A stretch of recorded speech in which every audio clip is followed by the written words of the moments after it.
আসসালামু আলাইকুম সুপ্রিয় শিক্ষার্থীবৃন্দ, সকলকে আজকের ভিডিও লেকচারে স্বাগতম জানাচ্ছি।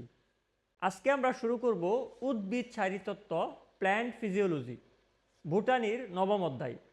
এই অধ্যায়টি শুরু করার পূর্বে তোমাকে তিনটা কথা মাথায় রাখতে হবে। এক নম্বর কথা, এই অধ্যায়টি খুবই সহজ। দুই নম্বর কথা, এই অধ্যায়টা খুবই সহজ। অ্যান্ড তিন নম্বর কথা, এই অধ্যায়টা খুবই সহজ। তুমি তোমার মাইন্ড সেট আপ যেভাবে করবে, তোমার ব্রেন সেভাবে আউটপুট দিবে। যদি তুমি প্রথমেই ভয় পেয়ে যাও কোনো বিষয়ে যে না এটা খুব রাফ অ্যান্ড টাফ, আসলেই সেটা রাফ অ্যান্ড টাফ লাগবে। অ্যান্ড ব্রেনকে যদি তুমি ইনপুট দাও যে এটা সহজ, এটা আমি পারবো, তাহলে আউটপুটটা আসলে সহজে আসবে। তো আমরা শুরু করব উদ্ভিদ শারীরতত্ত্ব বা প্ল্যান্ট ফিজিওলজি। এই অধ্যায়ে মোটা দাগে 4টা টপিক রয়েছে। কি কি? খনিজ লবণ পরিশোষণ, খনিজ লবণ পরিশোষণ, তারপর রয়েছে প্রচ্ছেদন, রয়েছে সালোক সংশ্লেষণ, অ্যান্ড রয়েছে শ্বসন। শ্বসন বলতে অ্যাকচুয়ালি এখানে অন্তঃশ্বসনকে বোঝানো হয়েছে। তোমরা জিওলজির পঞ্চম অধ্যায়ে পড়েছো বহিঃশ্বসন নিয়ে, আর নবম অধ্যায়ে উদ্ভিদ শারীরতত্ত্বে যে শ্বসন নিয়ে আলোচনা করা হয়েছে সেটি হলো অন্তঃশ্বসন, অর্থাৎ কোষের ভিতরে কিভাবে শ্বসন হয়। সবাত শ্বসন, অবাত শ্বসন, সবাত শ্বসনের 4টা ধাপ, হ্যাঁ, এগুলো আমরা শ্বসনের মধ্যে পড়ব। 4টা টপিক থেকেই সিকিউ আসতে পারে। তো আমাদের 4টা টপিকে আমরা খুবই ডিটেলসে, আই রিপিট, সর্বোচ্চ পরিমাণ ডিটেলসে গিয়ে আমরা পড়ব। তুমি আমার ক্লাসটি করার পর ইনশাল্লাহ তোমার একটা ভালো ধারণা হবে বিডব্লিউএসবিতে কতটুকু ডিপে গিয়ে পড়ানো হয় ইনশাল্লাহ। তো আমরা শুরু করব আমাদের প্রথম টপিক। তো দেখো, প্রাইমারি কিছু আলোচনা আছে। উদ্ভিদ শারীরতত্ত্ব, এটার ইংরেজি কি? Plant physiology. ফিজিওলজি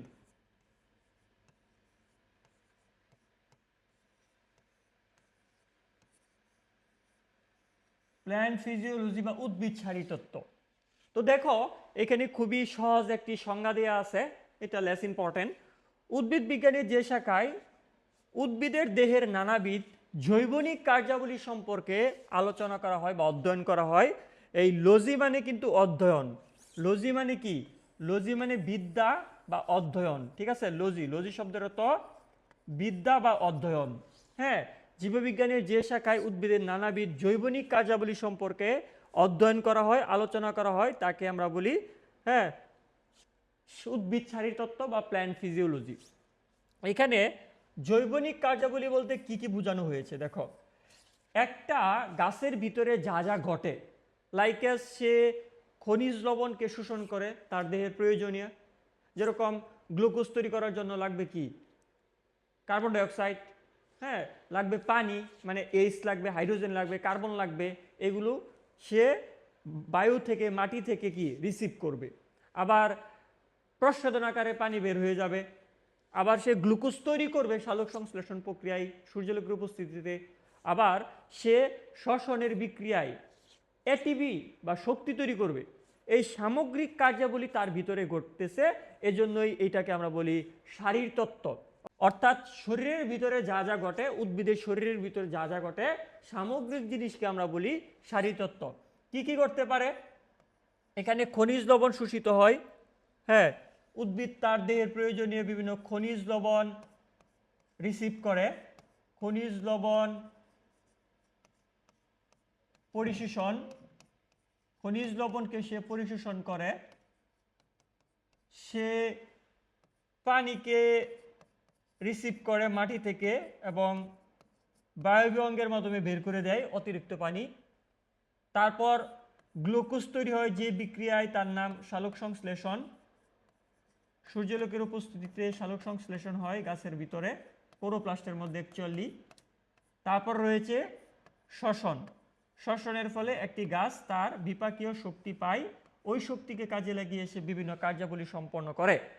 তো একটা গাছের মধ্যে যত কার্যাবলী হচ্ছে, যত ক্রিয়া বিক্রিয়া হচ্ছে, সমগ্র কিছুকে, সামগ্রিক বিষয়াদিকে আমরা শারীরতত্ত্ব বলতে পারি। আচ্ছা, এখন প্রশ্ন হলো, এই যে উদ্ভিদ শারীরতত্ত্ব, এই উদ্ভিদ শারীরতত্ত্বের জনককে? Who is the father of plant physiology? উদ্ভিদ শারীরতত্ত্বের জনককে? দেখো আমরা দেখব এখন উদ্ভিদ শারীরতত্ত্বের জনককে। তার নাম হলো, এভাবে মনে রাখবে, শারীরতত্ত্ব মানে শরীরের অবস্থা। শারীরতত্ত্ব মানে কি? শরীরের অবস্থা। আমাদের ময়মনসিংহের আঞ্চলিক অ্যাকসেন্টে একটা ওয়ার্ড ব্যবহৃত হয়, সেটা হলো হাল। ঠিক আছে? তোর কি হাল, কি হালে আসস। ঠিক আছে? হাল মানে অবস্থা, হাল শব্দের অর্থ অবস্থা। উদ্ভিদ শারীরতত্ত্ব মানে উদ্ভিদের শরীরের অবস্থা, শরীরের ভিতরে কি হচ্ছে না হচ্ছে সেটার অবস্থা। অথবা তুমি সাপোজ ধরো তোমার আঙ্কেল অসুস্থ, এখন তুমি কি করবে? ফোনটা নিবে, ফোনটা নিয়ে ফোন দিবে। প্রথমে কি বলবে? হ্যালো, আঙ্কেলের কি হাল, আঙ্কেলের কি অবস্থা, আঙ্কেলের শরীরের কি অবস্থা, আঙ্কেলের শরীরের কি অবস্থা। প্রথমে কি বললে? হ্যালো, আঙ্কেলের শরীরের কি অবস্থা, শরীরের কি হাল। হাল মানে অবস্থা, শরীরের কি হাল। তুমি প্রথমে ফোন নিয়ে কি বললে? হ্যালো, হ্যালো, হাল। মনে রাখবে, Stephen Hales, Stephen Hales, Stephen Hales, এই স্টিফেন হেলসকে বলা হয় উদ্ভিদ শারীরতত্ত্বের জনক। Hello Hales, hello Hales. আঙ্কেলের শরীরের কি অবস্থা, হাল, হাল, হেলস। অথবা মনে রাখতে পারো, ফোন দিয়ে কি বলবো? হ্যালো, অর্থাৎ হেলস। উদ্ভিদ শারীরতত্ত্বের জনক হলো স্টিফেন হেলস। আমাদের আরেকটা করসপন্ডিং তথ্য জেনে রাখা উচিত, প্রাণীর শারীরতত্ত্বের জনককে, অ্যানিম্যাল ফিজিওলজির জনককে। তোমরা এটা ব্লাড সার্কুলেশন চ্যাপ্টারে পড়েছ। William Harvey. উইলিয়াম হার্ভে মানবদেহের রক্ত সংবহন তন্ত্রের সর্বপ্রথম ব্যাখ্যা দিয়েছিলেন। রক্ত সংবহন সম্পর্কে সর্বপ্রথম ধারণা দিয়েছিলেন উইলিয়াম হার্ভে। এই উইলিয়াম হার্ভেকেই বলা হয় প্রাণীর শারীরতত্ত্বের জনক। তিনি একই সাথে আমাদের রক্ত সংবহন পদ্ধতি সম্পর্কে সর্বপ্রথম ধারণা দিয়েছিলেন। আর উইলিয়াম হার্ভেকেই বলা হয় প্রাণীর শারীরতত্ত্বের জনক, উইলিয়াম হার্ভে। আর উদ্ভিদ শারীরতত্ত্বের জনককে হলো স্টিফেন হেলস। শরীরের অবস্থা, অবস্থা মানে কি? হাল। হাল থেকে আমরা কি মনে রাখবো? হেলস। তো তোমাদের আরেকটি তথ্য জানিয়ে রাখি, আমরা একটা অধ্যায় পড়তেছি মানে একটা অধ্যায় পড়তেছি না, সমধর্মী যত তথ্য আছে সবগুলোকে আমরা গুছিয়ে নিব। দেখো, এই স্টিফেন হেলস মানুষের রক্তচাপ সর্বপ্রথম তিনি পরিমাপ করেন। সর্বপ্রথম রক্তচাপ, ব্লাড প্রেশার, রক্তচাপ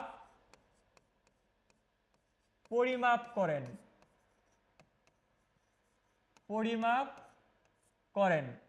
তাহলে মানুষের রক্তচাপ সর্বপ্রথম, বিপি, ব্লাড প্রেশার সর্বপ্রথম কে পরিমাপ করেন? এইটার উত্তর হবে স্টিফেন হেলস। তাহলে উদ্ভিদ শারীরতত্ত্বের জনক হলো স্টিফেন হেলস, মানুষের রক্তচাপ সর্বপ্রথম পরিমাপ করেন স্টিফেন হেলস। আর উইলিয়াম হার্ভে থেকে আমরা মনে রাখবো প্রাণীর শারীরতত্ত্বের জনক হলো উইলিয়াম হার্ভে। উইলিয়াম হার্ভে সম্পর্কে আরেকটি তথ্য তোমাদের চতুর্থ অধ্যায়ে রয়েছে রক্ত সংবহন তন্ত্রে, সেটি হলো মানুষের রক্ত সংবহন তন্ত্রে সর্বপ্রথম ব্যাখ্যা দেন এই বিজ্ঞানী অর্থাৎ উইলিয়াম হার্ভে। আমরা নেক্সটে যাব। দেখো, উদ্ভিদ তার জীবনের প্রয়োজনে কোনো না কোনো সময় 57টি মৌলকে সে ইউজ করে, কোনো না কোনোভাবে সে ব্যবহার করে, অল্প হোক বেশি হোক ব্যবহার করে।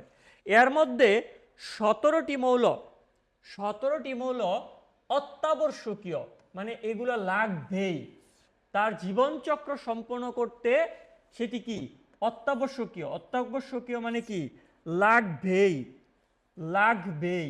হ্যাঁ, দেখো জোর দিয়ে বলতেছি, লাগবেই। তার জীবনচক্র চালাতে 17টি মৌল লাগবেই।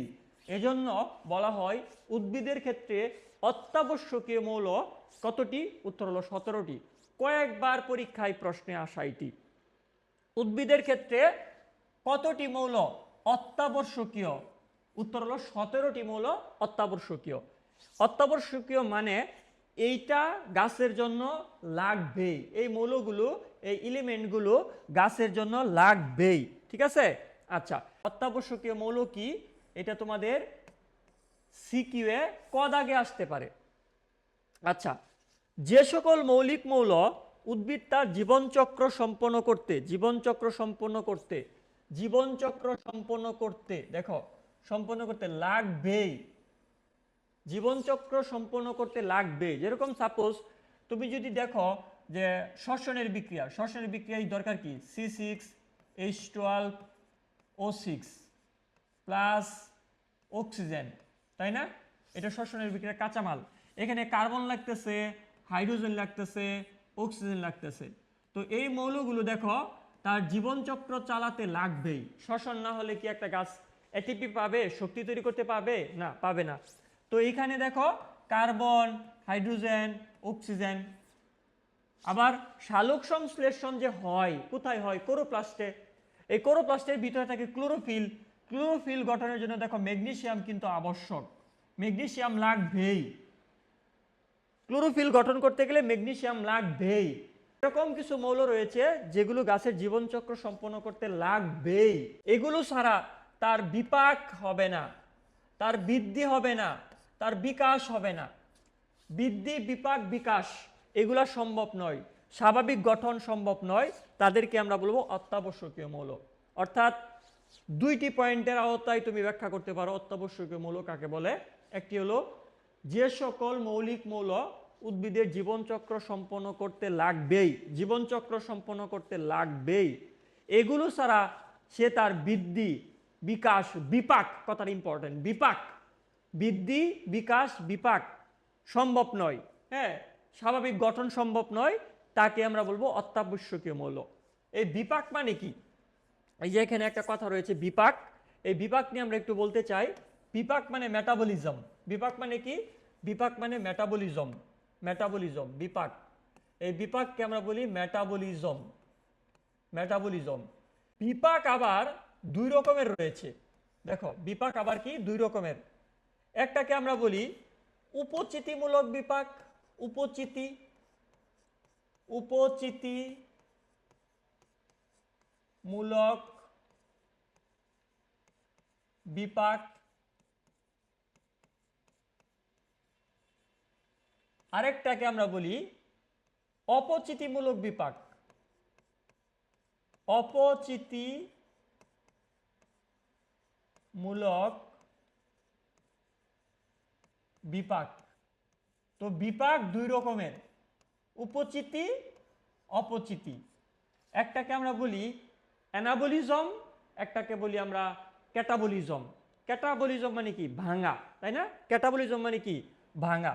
তাহলে অপচিতি এটা হলো ক্যাটাবলিজম, আর উপচিতি এটা হলো অ্যানাবলিজম। আর বিপাকের ইংরেজি কি? মেটাবলিজম। আচ্ছা, বিষয়টা কিরকম হবে দেখো। যদি আমরা কোনো একটি মনোমারকে, সাপোজ গ্লুকোজ, অনেকগুলো গ্লুকোজকে আমরা একসাথে বাইন্ড করি, যদি আমরা অনেকগুলো গ্লুকোজকে একসাথে বাইন্ড করি তখন তৈরি হবে লাইকেস, প্রাণীদেহে তৈরি হবে সেটি গ্লাইকোজেন। তো দেখো এইখানে অনেকগুলো ক্ষুদ্র জিনিস একত্রিত হয়ে একটি বৃহৎ জিনিস তৈরি করলো। গ্লাইকোজেন একটা পলিমার। হ্যাঁ, গ্লুকোজ ছিল, এগুলো মনোমার। তাহলে এইটাকে আমরা বলবো উপচিতিমূলক বিপাক, অর্থাৎ এখানে জোড়া লাগানো হয়েছে, তাই না? আর যদি উল্টা ঘটনা ঘটে, সাপোজ গ্লাইকোজেনকে ভেঙে, গ্লাইকোজেন একটা পলিস্যাকারাইড, গ্লাইকোজেনকে যদি ভেঙে আমরা গ্লাইকোজেনকে ভাঙলে আমরা কি পাবো? অনেকগুলো কি পাবো? গ্লুকোজ পাবো। এক নাম্বার বিক্রিয়ায় ছোট ছোট জিনিসগুলো জোড়া লেগে বড় হয়েছিল, আর দুই নাম্বার বিক্রিয়ায় বড় জিনিসটা ভেঙে ছোট হলো, ভাঙলো। দ্বিতীয় বিক্রিয়ায় কি ঘটলো? ভাঙন। ঠিক আছে, ভাঙন। তাহলে এই ভাঙনটাকে আমরা বলি অপচিতিমূলক বিপাক বা ক্যাটাবলিজম। ক্যাটা মানে কাটা, কাইটা ফেলা মানে কি? ছোট করা। তাহলে গ্লাইকোজেনকে গ্লুকোজে রূপান্তর, অর্থাৎ গ্লাইকোজেনকে ভাঙা, এটা হলো অপচিতিমূলক বিপাক বা ক্যাটাবলিজম। আর গ্লুকোজ অনেকগুলো গ্লুকোজকে, ছোট ছোট জিনিসকে একসাথে জোড়া লাগানো, হ্যাঁ, ওটাকে আমরা বলবো উপচিতিমূলক বিপাক, যেটাকে বলে অ্যানাবলিজম। আর উপচিতি, অপচিতি অর্থাৎ অ্যানাবলিজম ক্যাটাবলিজমের সামগ্রিক রূপ অর্থাৎ ভাঙা গড়া দুইটাকে একত্রে বলে বিপাক অর্থাৎ মেটাবলিজম। তাহলে মেটাবলিজম বা বিপাক মানে কোষের মধ্যে যে গড়ার বিক্রিয়াগুলো ঘটে, কোষের মধ্যে যে ভাঙার বিক্রিয়াগুলো ঘটে, সামগ্রিক একটা প্রসেস, তাকে আমরা বিপাক বলতেছি। আচ্ছা, তো অত্যাবশ্যকীয় মৌল কাকে বলে, এই সংজ্ঞাটি ক নাম্বারে আসতে পারে, তোমরা এই সংজ্ঞাটি অবশ্যই নোট করবে অ্যান্ড এটা আসার মতো। অ্যান্ড অত্যাবশ্যকীয় মৌল কতটি আমরা অলরেডি সেটি শিখে গিয়েছি। অত্যাবশ্যকীয় মৌল হলো 17টি। 17টি মৌল হলো অত্যাবশ্যকীয়। আচ্ছা, এগুলো তার জীবনচক্রে লাগবেই। ওকে, এখন এই 17টি মৌলের মধ্যে কিছু কিছু আছে ক্যাটায়ন, কিছু কিছু আছে অ্যানায়ন। আচ্ছা, এই অত্যাবশ্যকীয় মৌলগুলো আমরা বলতেছি খনিজ লবণ পরিশোষণ। আমাদের টপিক কি? খনিজ লবণ পরিশোষণ। লবণগুলো কিন্তু লবণ আকারে, কঠিন আকারে কখনো গৃহীত হয় না। গাছ কখনোই কঠিন বস্তুকে গ্রহণ করতে পারে না, সেগুলোকে আয়ন আকারে গ্রহণ করে। আচ্ছা, বা তরল আকারে গ্রহণ করে, কঠিন জিনিসটা সে কখনো গ্রহণ করতে পারবে না। খেয়াল করো, 17টা অত্যাবশ্যকীয় মৌলের মধ্যে আমরা ক্যাটায়ন পাবো 10টি আর অ্যানায়ন পাবো 60টি। এটা তোমাদের হাসান স্যারের বইয়ে না থাকলেও হ্যাঁ মাজেদা ম্যাডাম এবং আলিম স্যারের বইয়ে রয়েছে। তো এটি তোমাদের পারা লাগবে। ক্যাটায়ন কতটি? 10টি। ক্যাটায়ন 10টি। পজিটিভ চার্জ, ক্যাটায়ন মানে কি? Positive charge. পজিটিভ চার্জ 17টার মধ্যে পজিটিভ কয়টা? পজিটিভ চার্জ 10টি। আর অ্যানায়ন মানে নেগেটিভ চার্জ। নেগেটিভ চার্জ কয়টি? নেগেটিভ চার্জ 60টি। তো পরীক্ষায় প্রশ্ন আসার মতো অত্যাবশ্যকীয় মৌলের মধ্যে ক্যাটায়ন কয়টি? ক্যাটায়ন মানে কাটা কাটা আয়ন, এই যে একটা আরেকটা, অর্থাৎ কাটা, এই একটা দিলাম আর একটা দিলাম, কাটা কাটা আয়ন, অর্থাৎ ক্যাটায়ন কয়টি? 10টি। আর অ্যানায়ন ঋণাত্মক, নেগেটিভ, মাইনাস, মাইনাস আয়ন কয়টি? 60টি। তো এইটা প্রশ্নে আসার মতো। আচ্ছা, এই 17টি থেকে আমরা আরেকটি জিনিস পড়ব।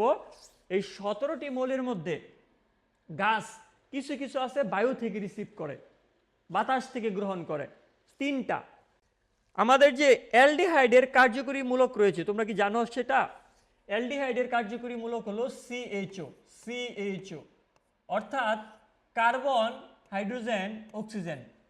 এই তিনটি মৌলকে গাছ বায়ু থেকে রিসিভ করতে পারে। অন্য 14টি মৌল, বাকি যে 14টি মৌল রয়েছে, 14টি মৌল, এই 14টি মৌল কিন্তু গাছ মাটি থেকে রিসিভ করে। মাটির মধ্যে পানি থাকে, কৈশিক পানি, এবং মাটির কণার গায়ে লেগে থাকে বিভিন্ন আয়ন। ওই আয়নগুলো, কৈশিক পানি থেকে আয়নগুলো গাছ কি করে? তার নবগঠিত অঞ্চল বা মূলরুম দিয়ে শোষণ করে ফেলে। তাহলে লবণ পরিশোষিত হয় গাছের নবগঠিত অঞ্চল বা মূল দিয়ে বা মূলরুম দিয়ে। আমরা এগুলোতে আসবো আরো ডিটেলসে, আসতেছি। যেটা বলতেছিলাম, 17টি মৌলের মধ্যে বায়ু থেকে গৃহীত হয় 3টি। কয়টি? 3টি। বায়ু থেকে গৃহীত হয় কয়টি? 3টি। পরীক্ষা আসতে পারে। কোনটি গৃহীত হয় না? এই 3টা ব্যতীত, এই 3টা ব্যতীত যা যা অপশনে থাকবে তাই উত্তর হবে। CHO এই 3টি বায়ু থেকে গৃহীত হয়। দেখো, নাইট্রোজেন কিন্তু বায়ু থেকে গৃহীত হচ্ছে না। তুমি যদি খেয়াল করো, আমাদের প্রকৃতিতে, আমাদের বাতাসে কিন্তু নাইট্রোজেনের পরিমাণ কিন্তু 78%। অক্সিজেনের পরিমাণ কিন্তু প্রায় 21%।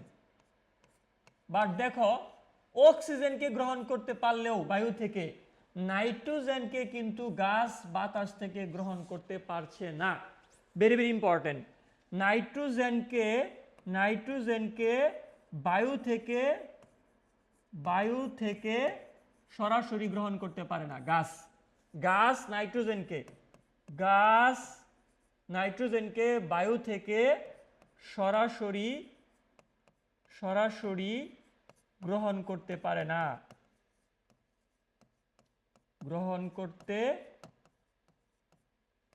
না, এটাকে ভিন্ন পদ্ধতিতে, হ্যাঁ, নাইট্রোজেন ফিক্সিং, নাইট্রিফিকেশন, অন্যান্য সিস্টেমের মাধ্যমে মূল দিয়ে এই নাইট্রোজেনকে প্রবেশ করতে হয়। কিছু কিছু ব্যাকটেরিয়ার সহায়তা নেওয়া লাগে, তখন আমরা পড়বো আসতেছি, আমরা এগুলো পড়বো আসতেছি। আমরা যেখানে ছিলাম 17টা অত্যাবশ্যকীয় মৌলের মধ্যে বায়ু থেকে গৃহীত হয় 3টি, যেটা অ্যালডিহাইডের কার্যকরী মূলক CHO। বাকি 14টি মৌল গৃহীত হয় মাটি থেকে। মাটি থেকে গৃহীত হয় এই 14টি মৌলের মধ্যে কিন্তু নাইট্রোজেনও রয়েছে। নাইট্রোজেন বাতাসের মধ্যে 78% থাকলেও বাতাস থেকে গাছ নাইট্রোজেনকে সরাসরি গ্রহণ করতে পারে না। আমরা শিখে নিলাম 17টি অত্যাবশ্যকীয় মৌলের মধ্যে ক্যাটায়ন কতটি? ক্যাটায়ন 10টি, অ্যানায়ন 7টি। 17টা অত্যাবশ্যকীয় মৌলের মধ্যে বায়ু থেকে গৃহীত হয় 3টি, আর মাটি থেকে গৃহীত হয় বাকি 14টি। তারপর আমরা শিখব এই 17টির মধ্যে কে ম্যাক্রো কে মাইক্রো। ম্যাক্রো মানে কি? ম্যাক্রো মানে বেশি বেশি। ম্যাক্রো মানে কি? বেশি, অ্যামাউন্টে বেশি বেশি। যে মৌলগুলো বেশি বেশি লাগবে তাদেরকে আমরা ম্যাক্রো মৌল বলবো। আর মাইক্রো, মাইক্রো মানে ছোট। তোমরা তো এরকম একটা ওয়ার্ড শুনেছ, মাইক্রোস্কোপ, আণুবীক্ষণিক যন্ত্র, অর্থাৎ ছোট জিনিসকে দেখার জন্য। অথবা বাস, মাইক্রোবাস। মাইক্রোবাস কি? অবশ্যই ছোট ছোট, হ্যাঁ, অথবা কি কম। যে সকল মৌলগুলো এই 17টা লাগবেই, 17টা লাগবেই, এই 17টাকে আমরা দুইটা গ্রুপে ভাগ করলাম। কিছু কিছু আছে বেশি পরিমাণে লাগবে, বেশি পরিমাণে লাগবে, আর কিছু কিছু আছে কম পরিমাণে লাগবে। কম পরিমাণে লাগলে সেটাকে বলে মাইক্রো, মাইক্রোমৌল। আর বেশি পরিমাণে লাগলে সেটাকে বলে ম্যাক্রোমৌল। তো এটা সংখ্যাটা ম্যাক্রো 9 এবং মাইক্রো 8। তোমাদের এসএসসি, হ্যাঁ, তোমাদের এসএসসি লেভেলে এই সংখ্যাটা নিয়ে তোমাদের বইয়ের সাথে একটু কনফ্লিক্ট আছে। তো আমাদের ইন্টারমিডিয়েটের বইয়ে যেটা দেওয়া আছে আমরা এটাই শিখব। হ্যাঁ, 9টি 8টি, টোটাল কতটি? 17টি। 9 প্লাস 8, টোটাল 17টি। যেহেতু 9 সংখ্যাটা বেশি, তার মানে সে কি? এই যে বেশি, অর্থাৎ সে যাবে ম্যাক্রোতে। আর 8 কম, কম 8 কি? কম বা ছোট। হ্যাঁ, 8 সংখ্যাটা ছোট বা কম, সে যাবে মাইক্রোতে। ক্লিয়ার? ম্যাক্রোমৌল কয়টি? 9টি। মাইক্রোমৌল কয়টি? 8টি। এখন এইখান থেকে প্রশ্ন আসবে কোনটা ম্যাক্রো নয়, কোনটা ম্যাক্রো, কোনটা মাইক্রো নয়, কোনটা মাইক্রো। তো কোনটা ম্যাক্রো কোনটা মাইক্রো এটা কিন্তু আমাদের শেখা লাগবে। এইখান থেকে অবশ্যই বোর্ড পরীক্ষায় প্রশ্ন আসবে। দেখো, আমরা একটা এভারেজ ধারণা নেই, খেয়াল করো। যে সকল মৌলগুলো অধিক পরিমাণে লাগে, অধিক পরিমাণে লাগে, অধিক পরিমাণে লাগে, সেগুলোকে আমরা বৃহৎ পুষ্টি উপাদান বা ম্যাক্রোমৌল বলি, বা অতিমাত্রিক পুষ্টি উপাদানও বলা যায়। আমরা কিন্তু 6-7 জন রাইটারের তথ্যগুলো একত্রে নিয়ে তোমাদেরকে লেকচার দিচ্ছি। আচ্ছা, গাছের শুষ্ক ওজনের ক্ষেত্রে যদি কোনো মৌল 10 মিলিমোল পার কেজি, গাছের শুষ্ক ওজনের প্রতি কেজির জন্য 10 মিলিমোল পার কেজির বেশি লাগে, হ্যাঁ, তাহলে 10+, 10 মিলিমোলের বেশি লাগলে সেটাকে আমরা বলবো ম্যাক্রোমৌল, ম্যাক্রোমৌল। আর যদি এটা কম লাগে, কম পরিমাণে লাগে, 10-এর কম লাগে, সেটাকে আমরা বলবো মাইক্রোমৌল, অথবা ক্ষুদ্র পুষ্টি উপাদান, অথবা স্বল্পমাত্রিক পুষ্টি উপাদান। শুষ্ক ওজনের ঘনত্ব এখানে কি? 10 মিলিমোল পার কেজির কম হবে। একটা গাছের শুষ্ক ওজনের প্রতি কেজির জন্য এই মৌলটি, হ্যাঁ, যদি 10-এর বেশি লাগে তাহলে সেটা হবে ম্যাক্রো, আর যদি 10-এর কম লাগে সেটা হবে কি? মাইক্রো।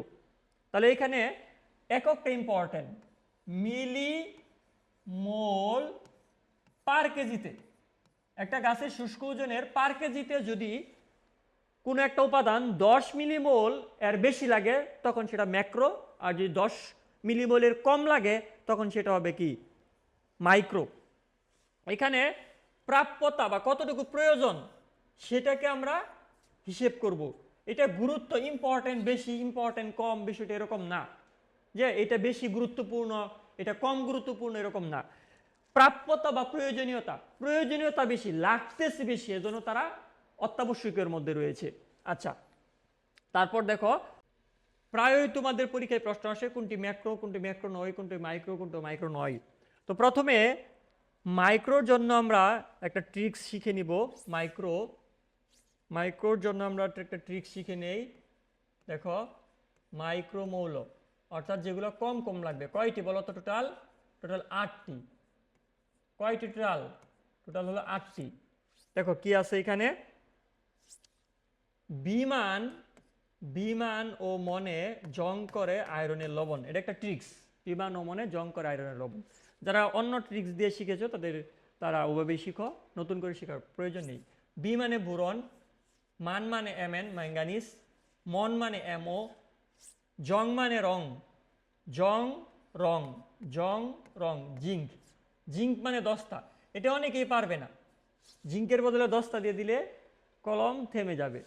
করে মানে কপার, তামা, কপারের অপর নাম তামা। আয়রন মানে লৌহ, এফি, আয়নের লবণ।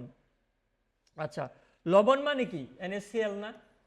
তো অনেকে সোডিয়ামকে এই ম্যাক্রোর মধ্যে রাখতে চাই, অনেকেই রাখে না। তোমাদের বই এখন আর নেই, এখানে দেওয়া আছে নিকেল।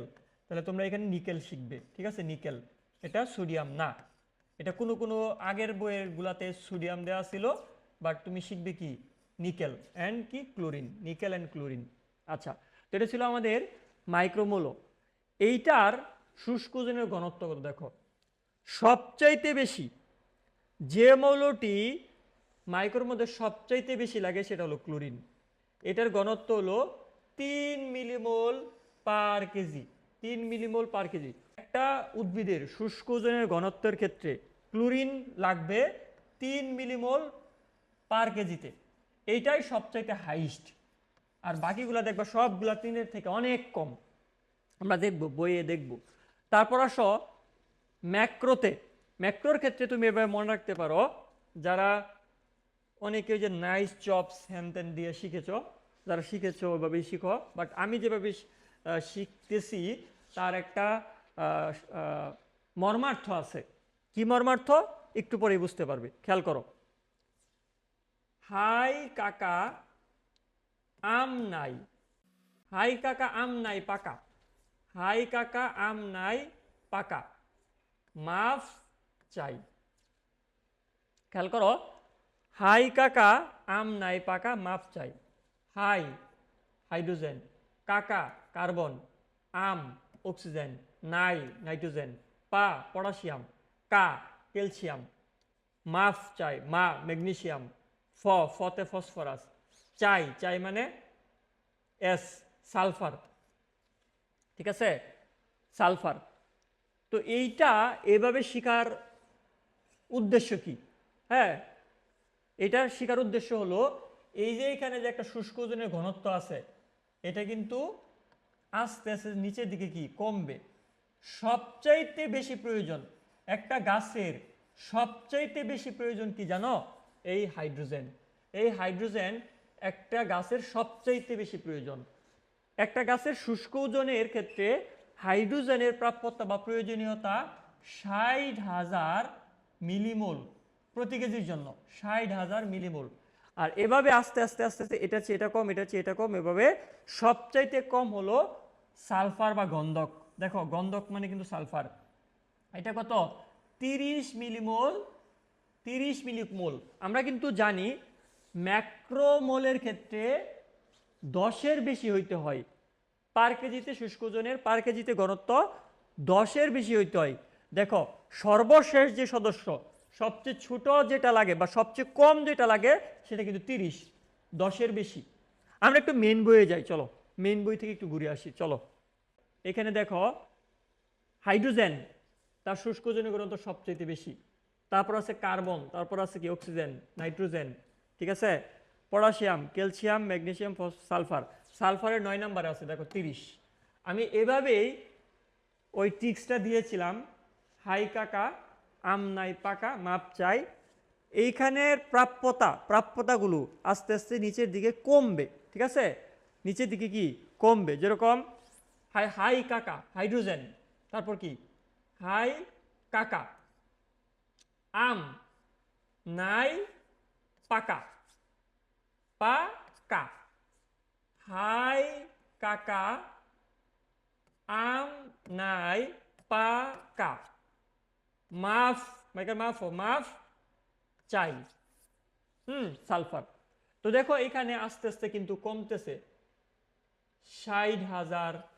তারপর দেখো পরেরটা কি 40,000, 30,000, 1,000, 250, তারপর 125, 80, 60, 30। সর্বনিম্ন সদস্যটা শিখে রাখো, সেটা হলো সালফার বা গন্ধক। কত এটা? ম্যাক্রোর ক্ষেত্রে সর্বনিম্ন কত? 30। 10-এর বেশি হলেই সেটা ম্যাক্রোমৌল। আচ্ছা, তো হাই কাকা আম নাই পাকা মাফ চাই, এই ট্রিক্সটি দিয়ে আমরা যদি শিখে ফেলি ম্যাক্রোমৌল, তাহলে কোনটার প্রাপ্যতা কেমন সেটা কিন্তু আমরা অনুমান করতে পারি। এখানে আস্তে আস্তে কি হবে? কমবে। সর্বনিম্ন কত হবে? 30। আর দেখো মাইক্রোর ক্ষেত্রে সর্বোচ্চ কত? মাইক্রোর ক্ষেত্রে সর্বোচ্চ, দেখো মাইক্রোর ক্ষেত্রে যে মাইক্রোমৌল, মাইক্রোর ক্ষেত্রে সর্বোচ্চ হলো 3, আর বাকিগুলো দেখো 2, 2, 1, 0, 3, পয়েন্ট পয়েন্ট পয়েন্ট। তো তুমি জাস্ট মনে রাখবে মাইক্রোমৌলের ক্ষেত্রে সর্বোচ্চ কে? উত্তর হলো ক্লোরিন। ম্যাক্রোর ক্ষেত্রে সর্বোচ্চ কে? হাই মানে কি? হাইড্রোজেন। ম্যাক্রোর ক্ষেত্রে সর্বোচ্চ কে? ম্যাক্রোর ক্ষেত্রে সর্বোচ্চ হলো হাইড্রোজেন। ম্যাক্রোর ক্ষেত্রে সর্বনিম্ন কে? উত্তর হলো সালফার। কত? 30। তো এইটুকু আমরা একটু শিখে রাখবো, যদিও এগুলা আমাদেরকে পড়ানো হয় না, বা আমি যখন পড়েছি বা বিভিন্ন অনলাইনে ভিডিও দেখি, এখনও দেখি নিজেকে আপডেট করার জন্য, এগুলো পড়ানো হয় না। তো একটা এভারেজ ধারণা থাকলে অনেক কঠিন প্রশ্ন আসলেও তুমি কিন্তু ইনশাল্লাহ পারবে। ঠিক আছে? তো আমি প্রথমেই শুরুতেই বলেছি আমি সবচাইতে ডিটেলসে পড়াবো, সবচাইতে ডিটেলসে। চলো আমরা যেখানে ছিলাম ফেরত যাই। তাহলে শুষ্কজনের ঘনত্ব সবচাইতে বেশি কার? হাইড্রোজেনের। কত? 60,000 মিলিমোল পার কেজির জন্য। ওকে, তারপর আসো, কিছু আছে উপকারী মৌল, এগুলা অত্যাবশ্যকীয় না। লাইকেস তুমি সিলিকন ওইখানে ছিল না। হাই কাকা আম নাই পাকা মাপ চাই, বিমান ও মনে জং করে আয়রনের লবণ, ওইখানে কিন্তু সিলিকন ছিল না। তো কিছু মৌল আছে যারা প্রয়োজনীয় বাট অত্যাবশ্যকীয় না। প্রয়োজনীয় বাট কি? আবশ্যক না। এরকম মৌলগুলোকে আমরা বলি উপকারী মৌল। দেখো উপকারী মৌল 4টা তোমাদের বই উদাহরণ দেয়া আছে। ঘাসের জন্য এই দেখো দন্তাস্য আছে, দন্তাস্য। ঘাসের জন্য দন্তাস্যতে মনে রাখবে সিলিকন। ঘাসের জন্য কি মনে রাখবে? সিলিকন। এইটা কিন্তু একটু বেশি পরিমাণেই লাগে, এটা লাগে 30 মিলিমোল পার কেজি। তো এটা কিন্তু ম্যাক্রোমোলে যাওয়ার কথা, এটা নিয়ে ডিবেট আছে। এটা সহ হিসাব করলে ম্যাক্রোমোলের সংখ্যা হয় 9 + 1 10। আচ্ছা, তো ঘাসের জন্য ঘাসের দন্তাস্যতে মনে রাখবে কি? সিলিকন। ঘাসের দন্তাস্য থেকে মনে রাখবে সিলিকন, সিলিকন, সিলিকন। তো সিলিকন ঘাসের জন্য উপকারী মৌল। তারপর রয়েছে নাইট্রোজেন ফিক্সিং এর জন্য কোনটা উপকারী? উত্তর হলো কোবাল্ট। সিও মানে কোবাল্ট, কোবাল্ট। নাইট্রোজেন ফিক্সিং লিগিউমের জন্য কোনটা দরকারি? উত্তর হলো কোবাল্ট। আমি কিছুক্ষণ পূর্বে বলেছিলাম নাইট্রোজেন 78% থাকা সত্ত্বেও গাছ বাতাস থেকে নাইট্রোজেনকে রিসিভ করতে পারে না। এইটাকে বিভিন্ন পদ্ধতিতে নাইট্রিফিকেশন, নাইট্রোজেন ফিক্সিং, বিভিন্ন ব্যাকটেরিয়ার সহায়তা নিয়ে এটাকে মাটিতে বাইন্ড করতে হয়, তারপর মাটি থেকে এটা মূল দিয়ে গাছ শোষণ করতে পারে। তো এইখানে লেখা আছে নাইট্রোজেন ফিক্সিং। এটা বুঝলাম, ফিক্সিং মানে কি? ফিক্সেশন করা, অ্যাড করা, অ্যাডজাস্ট করা। লিগিউম কি? লিগিউম হলো এক জাতীয় উদ্ভিদ, অর্থাৎ লিগিউম শব্দের অর্থ পিক বাই হ্যান্ড, যাদেরকে আমরা হাত দিয়ে তুলতে পারি, লাইক এ সিম, মটরশুঁটি অথবা ডাল জাতীয় উদ্ভিদ। হ্যাঁ, এদেরকে বলে লিগিউম জাতীয় উদ্ভিদ। আগে এদেরকে বলা হতো লিগুমিনাসি গোত্রের অন্তর্গত। লিগুমিনাসি গোত্রের অন্তর্গত যে উদ্ভিদগুলো রয়েছে, শিম, মটরশুঁটি, ডাল জাতীয় উদ্ভিদ, এদের মূলের মধ্যে কিছু জিনিস থাকে, তার নাম নোডিউল। ওইখানে থাকে রাইজোবিয়াম নামক ব্যাকটেরিয়া। ওই ব্যাকটেরিয়ার সহায়তায় কোবাল্টের উপস্থিতিতে নাইট্রোজেনকে তারা গাছের ভিতরে, মূলের ভিতরে প্রবেশ করতে পারে, বাইন্ড করতে পারে, ফিক্সিং করতে পারে নাইট্রোজেনকে। প্রবেশ করে দিতে পারে কোবাল্টের সহায়তায়। তাহলে এখান থেকে প্রশ্ন কি আসবে? প্রশ্ন আসবে নাইট্রোজেন ফিক্সিং এর জন্য, নাইট্রোজেন ফিক্সিং লিগিউমের জন্য উপকারী মৌল কোনটা? উত্তর হবে কোবাল্ট। তারপর আসো C4 উদ্ভিদের জন্য। আমি এটা এভাবে মনে রাখি, C4 দন্তাস্বতে সোডিয়াম, সোডিয়াম দন্তাস্বতে কি? সোডিয়াম। তো C4 উদ্ভিদের জন্য, C4 উদ্ভিদের জন্য সোডিয়াম উপকারী মৌল। C4 উদ্ভিদ নিয়ে তোমরা এই অধ্যায়ে সালোক সংশ্লেষণে আরো অনেক বিস্তারিত জানবে। C4 উদ্ভিদের ক্ষেত্রে দুই ধরনের ক্লোরোপ্লাস্ট থাকে, কারা কারা C4 উদ্ভিদ, হ্যাঁ এগুলো কিন্তু তোমরা জানবে। ইক্ষু, ইক্ষু কিন্তু একটা C4 উদ্ভিদ। তো এই C4 উদ্ভিদের জন্য উপকারী মৌল কে? সোডিয়াম। এটা মনে রাখবে কিভাবে? C4 কে আমি বাংলাতে লিখব C4, আর এই দন্তাস্বতে মনে রাখবো কি? দন্তাস্বতে মনে রাখবো কি? সোডিয়াম। ঘাসের ক্ষেত্রে, ঘাসের পরে দন্তাস্ব ছিল, এটা থেকে মনে রাখছিলাম সিলিকন, আর এই দন্তাস্ব থেকে মনে রাখবো C4। টেকনিক, জাস্ট দুই একটা টেকনিক ইউজ করলে তোমার মুখস্থ বিদ্যার চাপটা কমবে। C4 sodium. তারপর সামুদ্রিক শৈবাল, সামুদ্রিক যে কোনো কিছুতে আয়োডিন কিন্তু বেশি থাকে। যেরকম আমাদের যে পর্যায় সারণীতে 17 নম্বর গ্রুপ আছে, 17 নম্বর গ্রুপ, গ্রুপ নাম্বার 17, এটাকে আমরা কি বলি? 17 নম্বর গ্রুপকে আমরা বলি হেলোজেন, তাই না? হেলোজেন। হেলোজেন মানে কি? সামুদ্রিক লবণ উৎপন্নকারী। জেন মানে জেনারেট করা। সামুদ্রিক লবণ উৎপন্নকারী, সামুদ্রিক লবণ, সামুদ্রিক লবণ উৎপন্নকারী, উৎপন্নকারী। তো এখানে কি কি থাকে? এই 17 নম্বর গ্রুপের মধ্যে কিন্তু এই আয়োডিন থাকে। 17 নম্বর গ্রুপে কি থাকে? আয়োডিন থাকে, fluorine, chlorine, bromine, iodine. Iodine, iodine কিন্তু সামুদ্রিক লবণ উৎপন্নকারী একটা মৌল, অর্থাৎ হেলোজেনের গ্রুপের অন্তর্গত। তো তুমি এভাবে মনে রাখতে পারো জাস্ট সিম্পলি, হ্যাঁ সামুদ্রিক কোনো কিছুতে কি থাকবে? আয়োডিন থাকবে। তাহলে সামুদ্রিক শৈবালের উপকারী মৌল কি? আয়োডিন। আয়োডিনের অভাবে কিন্তু একটা রোগ হয়, তার নাম কি? গলগণ্ড বা গয়টার। এই গলগণ্ড রোগ হয় আয়োডিনের অভাবে। তো উপকারী মৌল থেকে এই 4টা এমসিকিউ আছে, এটা কিন্তু তোমাদের পরীক্ষায় প্রায়ই আসতে দেখা যায়। ঘাসের জন্য কে উপকারী মৌল? উত্তর হলো কি? দন্তাস্ব সিলিকন। 30 মিলিমোল লাগে, হ্যাঁ যা ম্যাক্রোর অন্তর্গত। এটাকে অনেকে ম্যাক্রোর মধ্যে ধরে। সিলিকনকে সহ ম্যাক্রোমূল্য যদি আমরা সিলিকনকে ধরি তাহলে উত্তর হবে 10টি। যদি এমন প্রশ্ন পাও সিলিকন সহ ম্যাক্রোমূল্য কতটি? উত্তর হবে 10টি। আর নর্মালি প্রশ্ন আসছে ম্যাক্রোমূল্য কয়টি? উত্তর হবে 9টি। আচ্ছা আমরা সামনে আগাই, চলো। এখন এই যে একটু আগে বললাম লিগিউম, নাইট্রোজেন ফিক্সিং লিগিউমের জন্য। এই লিগিউম টপিকটা অনেকের ক্লিয়ার না, আমি জানি, কারণ আমি অনেক বছর যাবত পড়াই অ্যান্ড আমি আমার ইন্টারমিডিয়েট লাইফেও এই লিগিউম জিনিস বুঝি নাই। তো স্টুডেন্টরা যেখানে কোশ্চেন করতে পারে ওই জিনিসগুলো আমি পড়াতে পড়াতে এখন মোটামুটি বুঝি যে এই জায়গাটা থেকে তারা প্রশ্ন করতে পারে। What is legume? লিগিউম মানে হলো পিক বাই হ্যান্ড, যাদেরকে হাত দ্বারা তোলা যায়, যেরকম সিম, মটরশুঁটি, এদেরকে আমরা হাত দিয়ে তুলতে পারি। আচ্ছা, যে সকল উদ্ভিদের ফল বা বীজ হাত দিয়ে তোলা যায় তারাই মূলত লিগিউম জাতীয় উদ্ভিদ। এরা আগে লিগুমিনাসি গোত্রের অন্তর্গত ছিল, হ্যাঁ শিম, মটরশুঁটি, ডাল জাতীয় উদ্ভিদগুলা। এদের মূলে থাকে নোডিউল। নোডিউল মানে গুটি। What is nodule? নোডিউল মানে গুটি। এদের মূলের মধ্যে কিছু নোডিউল থাকে। নোডিউল মানে গুটি। লাইকেস এটা একটা উদ্ভিদের মূল, হ্যাঁ ধরে নেব এটা একটা উদ্ভিদের মূল। এই মূলের এই জায়গাটার মধ্যে কিছু গুটিকাময় জিনিস দেখা যাচ্ছে। এইটাকে যদি আমরা আরো জুম করে দেখি, এখানে দেখবো এখানে কতগুলা ব্যাকটেরিয়া বাস করতেছে, কতগুলা ব্যাকটেরিয়া এখানে কি বাস করতেছে। এই গুটিটাকেই আমরা বলি নোডিউল। তাহলে নোডিউল মানে গুটি, নোডিউল শব্দটা তো কি? গুটি। এই নোডিউলে বাস করে রাইজোবিয়াম নামক কতগুলা ব্যাকটেরিয়া, রাইজোবিয়াম নামক ব্যাকটেরিয়া।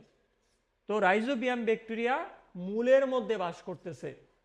এই রাইজোবিয়াম ব্যাকটেরিয়াগুলো প্রকৃতির বাতাসের নাইট্রোজেনকে মাটির সাথে সংবন্ধনে ভূমিকা রাখে।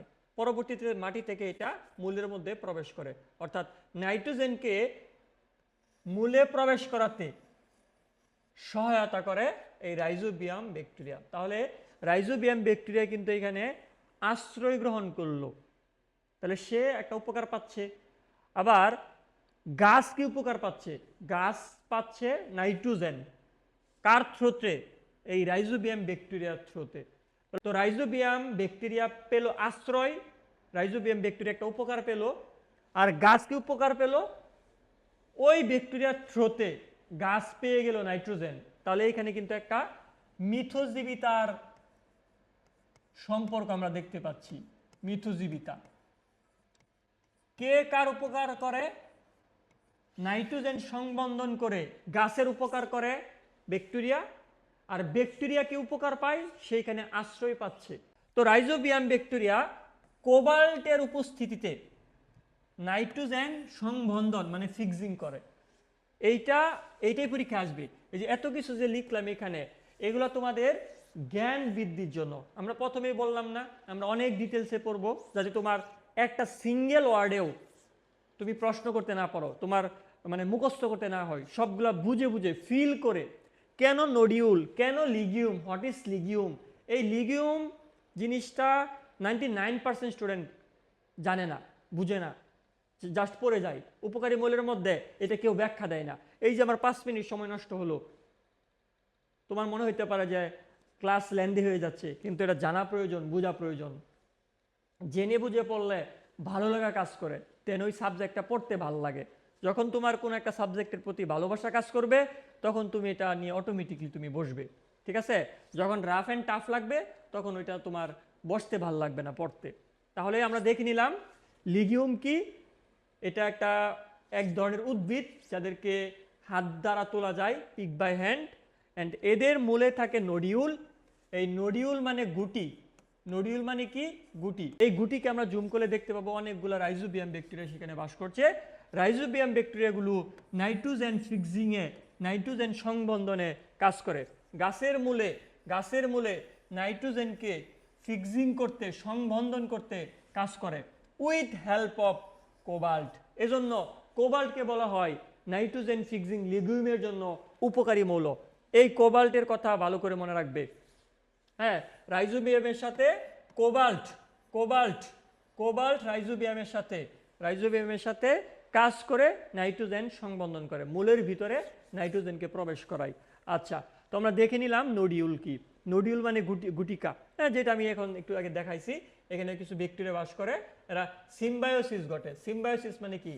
মিথজীবিতা। সিম মানে টুগেদার, SYM, সিম শব্দের অর্থ কি? সিম শব্দের অর্থ টুগেদার। বায়োসিস, বায়ো মানে লিড করা, লাইফ লিড করা, সিস মানে প্রক্রিয়া, একই সাথে থাকার প্রক্রিয়া। গেল এটা নিয়ে আমাদের বেশি পড়া লাগবে না, এটা পরীক্ষায় তেমন ইম্পর্টেন্ট না। তোমাদের আসবে জাস্ট নাইট্রোজেন ফিক্সিং এর জন্য উপকারী মৌল কোনটা? কোবাল্ট। আর বাকিটুকু আমি তোমাদের মেন্টাল স্যাটিসফ্যাকশনের জন্য বা যাতে আমি ফিল করতে পারি সেজন্য পড়েছি। ক্লোরোফিল গঠনের জন্য ম্যাগনেসিয়াম আবশ্যক। ম্যাগনেসিয়াম একটা কি? অত্যাবশ্যকীয় মৌল। ম্যাক্রোমৌলে কি কি ছিল? 9টি। কাকা, আম নাই পাকা, মাফ চাই, মাফ থেকে ছিল ম্যাগনেসিয়াম। তো এই ম্যাগনেসিয়াম কিন্তু ম্যাক্রোমৌল, তাই না? ম্যাগনেসিয়াম কি? বেশি লাগবে। তো ম্যাক্রোমৌল, এই ম্যাক্রোমৌলটা দেখো ক্লোরোফিল গঠনের জন্য আবশ্যক। ক্লোরোফিল যদি গঠিত না হয় কি ঘটবে না? ক্লোরোপ্লাস্ট গঠিত হবে না। ক্লোরোপ্লাস্ট যদি না থাকে সালোক সংশ্লেষণ হবে না। তো 100% ম্যাগনেসিয়াম আবশ্যক, এজন্য এটাকে আমরা ম্যাক্রোমৌল বলবো। আচ্ছা, এখন দেখো এইটা পরীক্ষা আসতেই পারে, ক্লোরোফিল গঠনের জন্য কোনটা আবশ্যক? উত্তর হলো ম্যাগনেসিয়াম। আরেকটি তথ্য জানিয়ে রাখি, এটা হলো ক্লোরোফিল এ। এটা হলো কি? Chlorophyll A. আমি সংক্ষেপে লিখলাম, এটা ক্লোরোফিল এ এর সংকেত। এটা হলো ক্লোরোফিল বি এর সংকেত। এখন দেখো ক্লোরোফিলের মধ্যে থাকে carbon, hydrogen, oxygen, nitrogen, magnesium. এই যে ম্যাগনেসিয়াম, খেয়াল করো। তো ম্যাগনেসিয়াম ক্লোরোফিল গঠনের জন্য লাগবে। যদি আমি বলি ক্লোরোফিল গঠনের জন্য দরকারি, ম্যাগনেসিয়াম তো আছেই, যদি নাইট্রোজেন অপশনে থাকে, নাইট্রোজেন বা বহুপদীর মধ্যে আসলো যে ক্লোরোফিল গঠনের জন্য দরকারি বা ক্লোরোফিল গঠনে সহায়তা করে, ক্লোরোফিল গঠনে সহায়তা সহায়তা তখন যদি আসে কার্বন, হাইড্রোজেন, অক্সিজেন, নাইট্রোজেন এবং ম্যাগনেসিয়াম, সবগুলাই কিন্তু উত্তর হবে। এখন যদি বহুপদীতে আসে, তুমি শুধু জেনে রাখলে যে ম্যাগনেসিয়াম আবশ্যক, নাইট্রোজেনে তো লাগে, যে নাইট্রোজেন লাগতেছে। তো কিভাবে প্রশ্নটি করেছে, প্রশ্নের সেন্স বুঝে তোমার উত্তরটা করতে হবে। তো এটা ছিল ক্লোরোফিল এ এর সংকেত। আমি একটু মুছে দেই, এটা হলো ক্লোরোফিল এ এর সংকেত, এটা ক্লোরোফিল এ। ক্লোরোফিল এ তোমরা জানো গাছের মধ্যে ক্লোরোফিল এ থাকে কত পার্সেন্ট? 75%। ক্লোরোফিল এ এর পরিমাণ কত পার্সেন্ট? 75%। আর এটা হলো ক্লোরোফিল বি। ক্লোরোফিল বি এবং আনুষঙ্গিক অন্যান্য জিনিসপত্র মিলে 25%। ঠিক আছে, এটা হলো বি। আর এটা ছিল কি? Chlorophyll A. ক্লোরোফিল এ বেশি থাকে, এজন্য এটাকে চিফ পিগমেন্ট বা মেইন পিগমেন্ট বলা হয় বা প্রধান পিগমেন্ট বলা হয়। ম্যাগনেসিয়াম তো আছে, তার সাথে কিন্তু নাইট্রোজেনও আছে। তাহলে প্রশ্নটা কিভাবে করেছে, বহুপদী নাকি সিঙ্গেল অপশন, দেখে শুনে তারপর তোমাকে আনসারটা করতে হবে। তাহলে তোমাদের বইয়ে যেটি আছে, ক্লোরোফিল গঠনের জন্য দরকার কোনটা কোনটা আবশ্যক?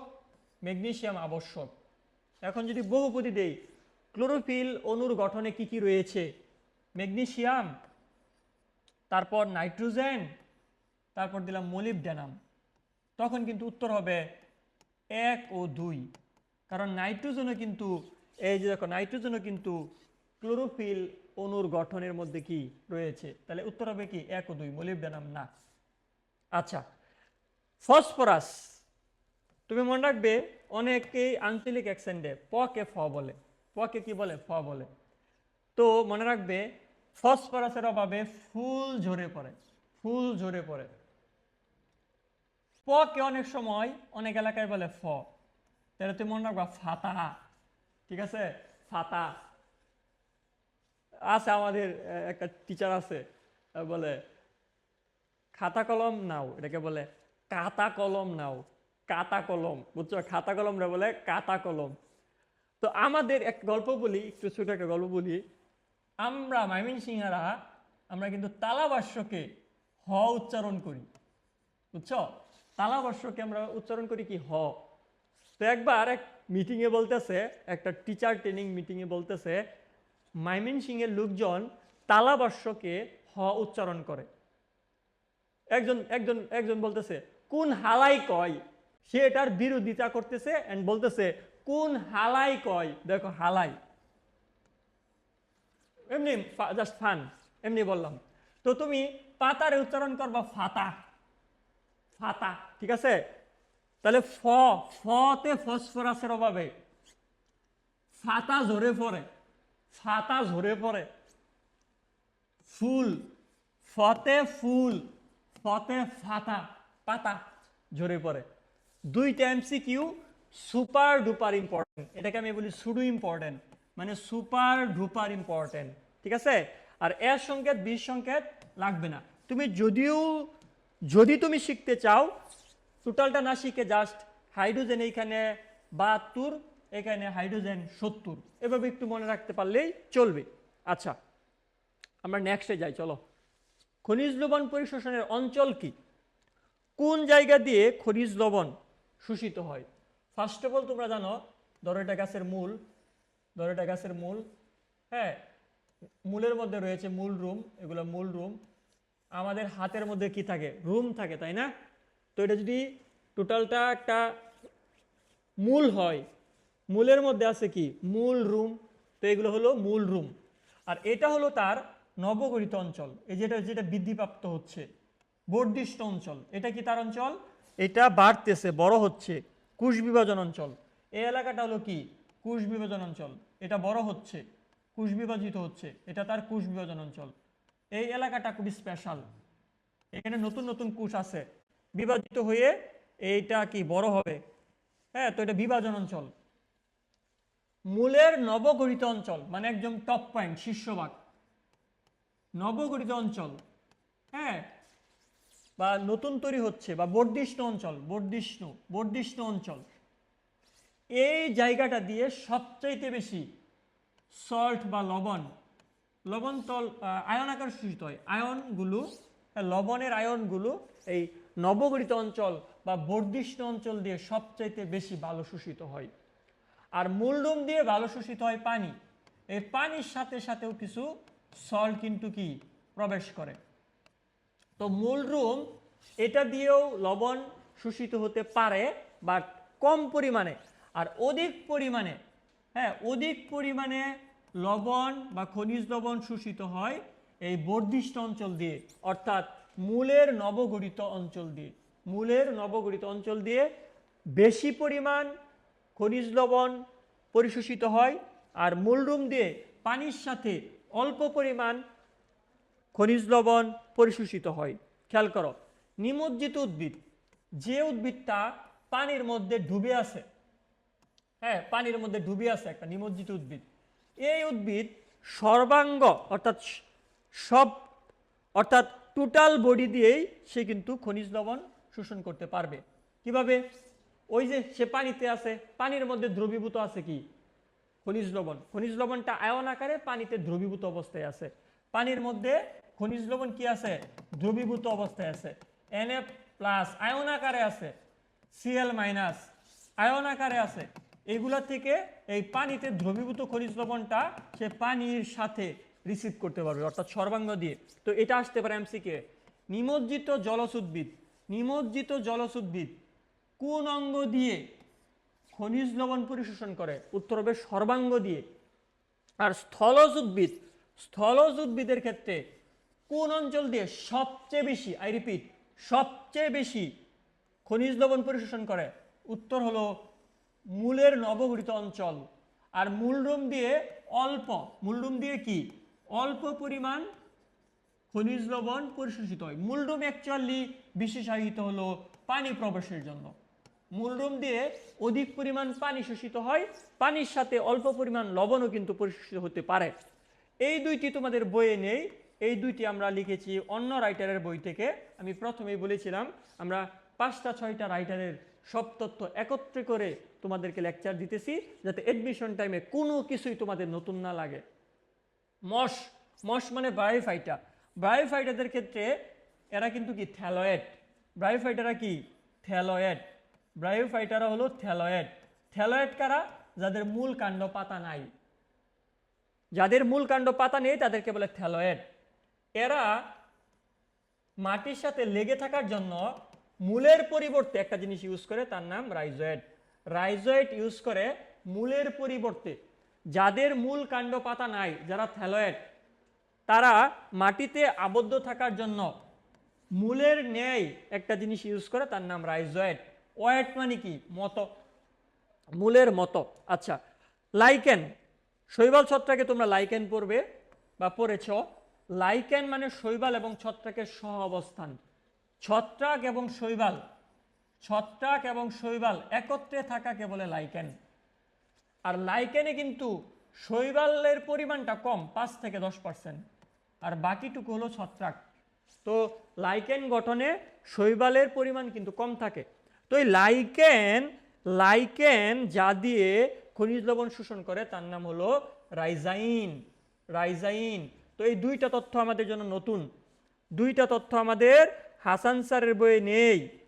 রাইজয়েড, মশ বা ব্রায়োফাইটার ক্ষেত্রে খনিজ লবণ শোষিত হবে রাইজয়েড দিয়ে, লাইকেনে খনিজ লবণ শোষিত হবে রাইজাইন দিয়ে।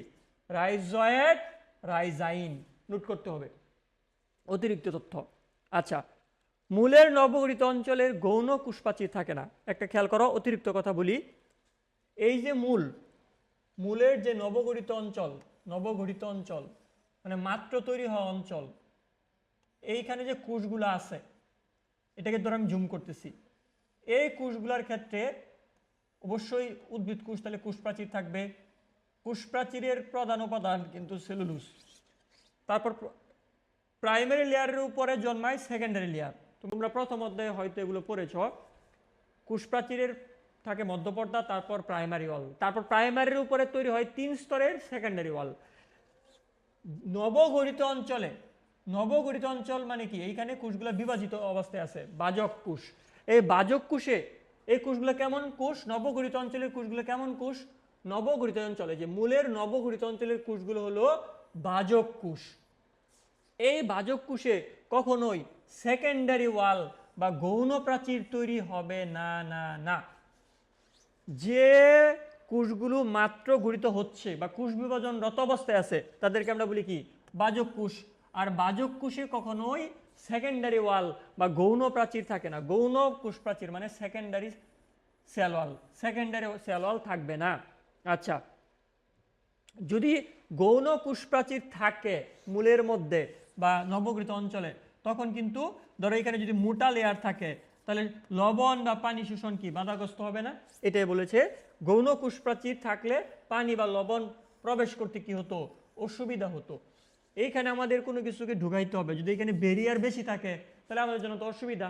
মূলের নবগঠিত অঞ্চলের যে কোষগুলো, এই কোষগুলোর কোষ প্রাচীরে প্রাইমারি ওয়াল থাকবে কিন্তু কখনোই গৌণ ওয়াল থাকবে না, গৌণ কোষ প্রাচীর থাকবে না।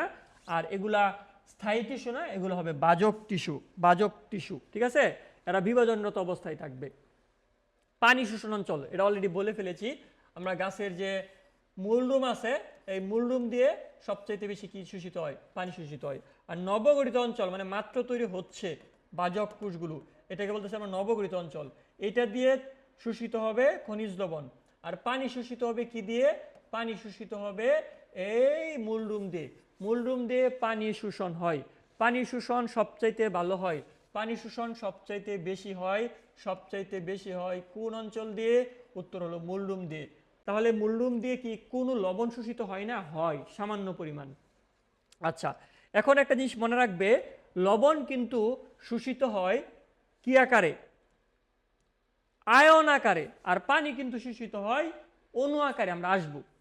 মূলরুম যেহেতু আমরা শিখলাম, মূলরুম, মূলের মধ্যে থাকে মূলরুম, হ্যাঁ এই যে মূলরুম, মূলরুম, মূলরুম কিন্তু এককোষী, অতিরিক্ত বলতেছি কিন্তু বইয়ের বাহিরে না। এবং কিউটিকল বিবর্জিত, তোমরা জানো কিউটিকল একটা, কিউটিকল শেষে আসে ল, ল ফর লিপিড। লিপিড মানে কি, তেল, তেল কি পানি বিকর্ষী না, তেল আর পানি তো মিশে না, তাহলে তেল পানি বিকর্ষী।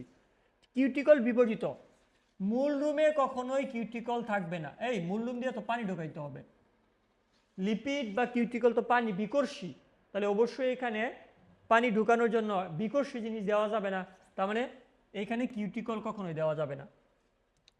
মূলরুম এককোষী এবং কিউটিকল নাই, কিউটিকল বিবর্জিত।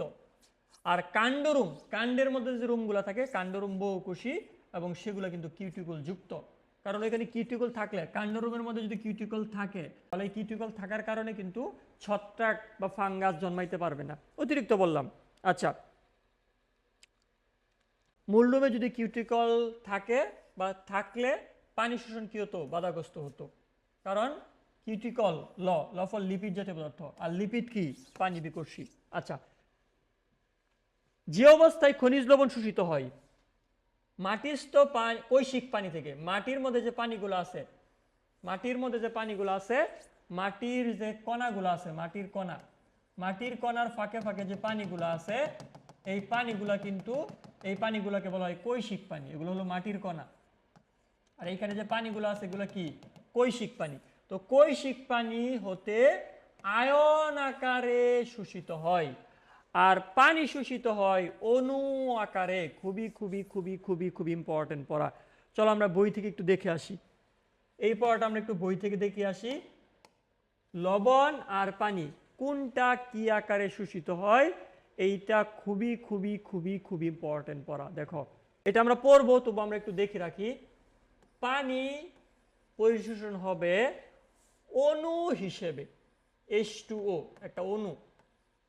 আর খনিজ লবণ শোষিত হবে আয়ন হিসেবে, যেরকম Na+, Cl-, SO4 2-, ক্যালসিয়াম 2 2+ বা প্লাস প্লাস, পটাশিয়াম প্লাস, এগুলা আয়ন আকারে শোষিত হবে, খনিজ লবণ শোষিত হবে আয়ন আকারে, আর পানি শোষিত হবে অণু আকারে। পানি শোষণ সবচেয়ে ভালো হয় মূল রুমে, আর খনিজ লবণ সবচেয়ে ভালো শোষণ হয় কোষের নবগঠিত অঞ্চলে বা বর্ধিষ্ণু অঞ্চলে। আচ্ছা, ওকে।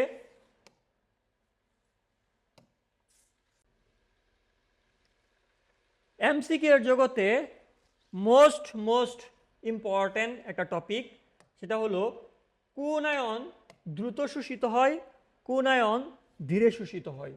এইটা এমসিকিউ এর জগতে সুপার ডুপার ইম্পর্টেন্ট। এটা হলো সুডো ইম্পর্টেন্ট, অর্থাৎ সুপার ডুপার লেভেল ইম্পর্টেন্ট।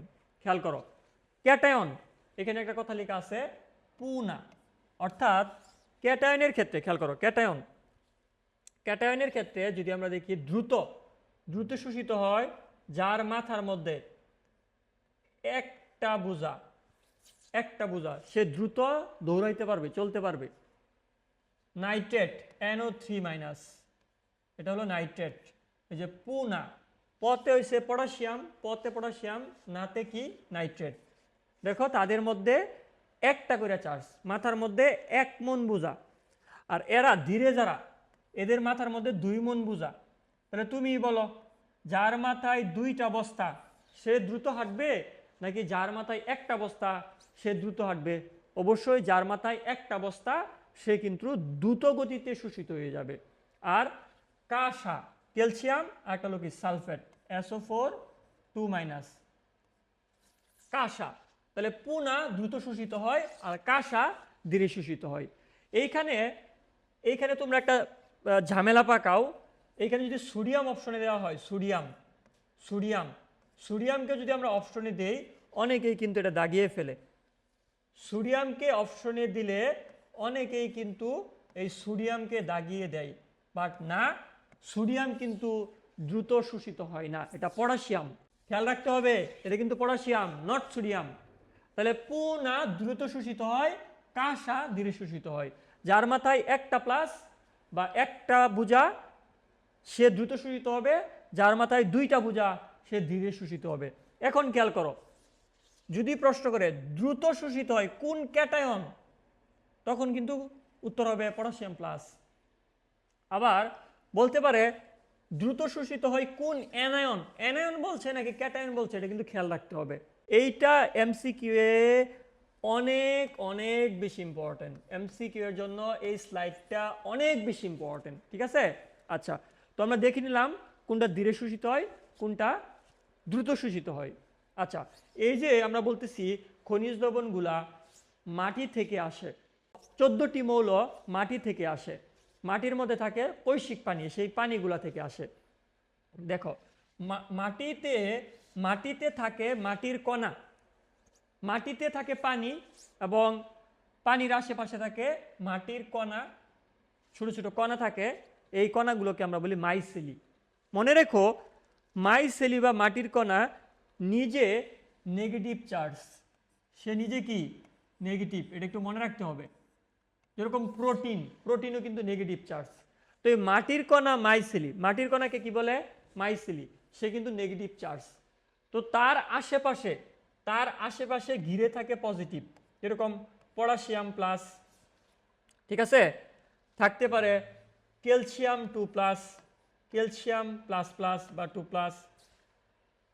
মাইসেলি বা মাটির কণার চারদিকে ঘিরে থাকে কি পজিটিভ, আর মাইসেলি বা মাটির কণা নিজে কিন্তু নেগেটিভ। এটা খেয়াল রাখতে হবে, মাইসেলি নিজে কি নেগেটিভ, আর তার চারপাশে কি থাকে পজিটিভ। আর এইখানে যে কৈশিক পানি থাকে, মাটির কণার আশেপাশে যে পানি আছে, যেটাকে আমরা বলি কৈশিক পানি, এই কৈশিক পানিতে কি থাকে বলো? কৈশিক পানিতে থাকে নেগেটিভ, যেরকম Cl-, SO4 2-, এগুলো থাকে পানিতে। এগুলো কই থাকে? এগুলো থাকে কৈশিক পানিতে। আর পজিটিভ চার্জগুলা পটাশিয়াম প্লাস, এই যে K+, পটাশিয়াম প্লাস, ক্যালসিয়াম 2+, এগুলা মাটির কণার গায়ে লেগে থাকে। মাটির কণা নিজে নেগেটিভ চার্জ, তার চারপাশে লেগে থাকে পজিটিভ আয়ন। অ্যান্ড পানিতে, কৈশিক পানিতে দ্রবীভূত অবস্থায় থাকে নেগেটিভ আয়ন। ক্লিয়ার? দেখো আমাদের এখানে কি লেখা আছে আমরা একটু পড়ি। খনিজ লবণগুলোর প্রধান উৎস, খনিজ লবণগুলোর প্রধান উৎস হলো মাটি। খনিজ লবণগুলোর প্রধান উৎস কি? মাটি। হ্যাঁ, মাটির কর্দম বা কাইলগুলো এগুলা কলয়েডাল। ক্রিস্টালগুলো কেমন? কণাগুলো কেমন? কলয়েডাল প্রকৃতির, যাদেরকে আমরা মাইসিলি বলি।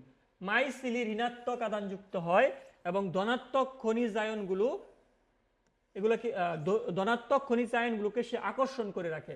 অর্থাৎ ধনাত্মকগুলো এই নেগেটিভ চার্জ মাইসিলির চারপাশ ঘিরে থাকবে আয়নের সাম্যতা বজায় রাখার জন্য।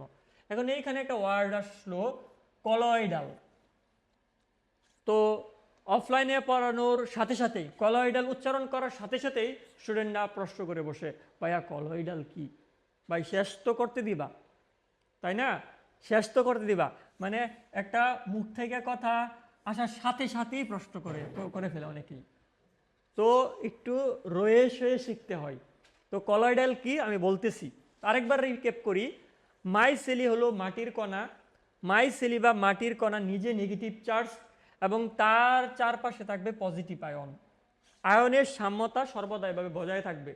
আর পানির মধ্যে, কৈশিক পানির মধ্যে থাকবে নেগেটিভ আয়ন। আচ্ছা, তো কলয়েডাল কি? মাটির দানা, মাটির মধ্যে ছোট ছোট কি থাকে? দানা থাকে। দুধের মধ্যেও দেখবা, দুধ যখন অনেক সময় জমাট বেঁধে যায় দেখবা এখানে ছোট ছোট দানা আছে, ঠিক আছে? তো মাটির মধ্যে এরকম ছোট ছোট দানা থাকে, এগুলাকে আমরা বলি কলয়েডাল। কলয়েডাল দানা ওই সমস্ত দানা, ধরো অনেক বড় দানা, অনেক ছোট দানা। যে সকল দানা 1 থেকে 100 ন্যানোমিটার, কোথাও কোথাও লেখা আছে 500 ন্যানোমিটার এরকম সাইজের হয়, এই ক্ষুদ্র কণাগুলোকে আমরা তখন তাকে বলি কলয়েডাল। দেখো, কিছু কণা থাকে খুব ছোট ছোট, কিছু কণা থাকে একটু বড়।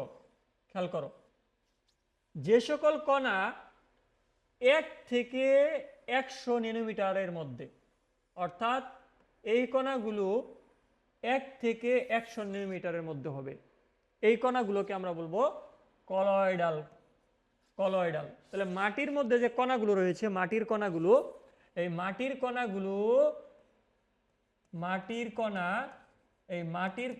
কিন্তু 100 ন্যানোমিটারের বেশি হবে না।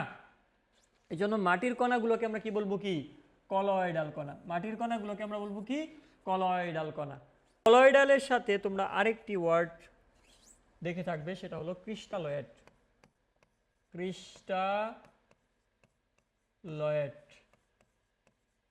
আর এখন পড়লাম কি? কলয়েড। একটি পেপার রয়েছে, এটাকে আমরা বলি পার্চমেন্ট পেপার। এই পেপারের মধ্য দিয়ে যারা যেতে পারবে, যদি পাস করতে পারে, হ্যাঁ, যদি পাস করতে পারে তাদেরকে আমরা বলি ক্রিস্টালয়েড। আর কলয়েডগুলো একটু বড়, কলয়েড দানাগুলো একটু বড়, কলয়েডের কণাগুলো একটু বড়। এরা পার্চমেন্ট